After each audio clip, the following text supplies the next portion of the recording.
In this video, I'm going to show you how to convert USD to USDT on Bybit in 2024. Whether you're new to the platform or just need a quick guide, this step-by-step tutorial will make the process simple and easy to follow. So first, make sure you are logged in to your Bybit account, and then from the overview or the assets overview, you can navigate this convert on the upper right corner.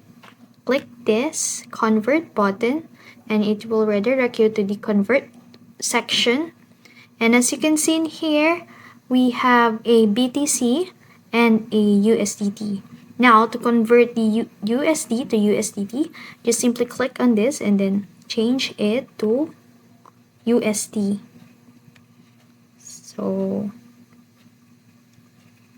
USD. If you can't find it, you can search it. And that's it. So you'll need to input an amount in here in order to convert your USD. So as you can see in here, we don't have a balance.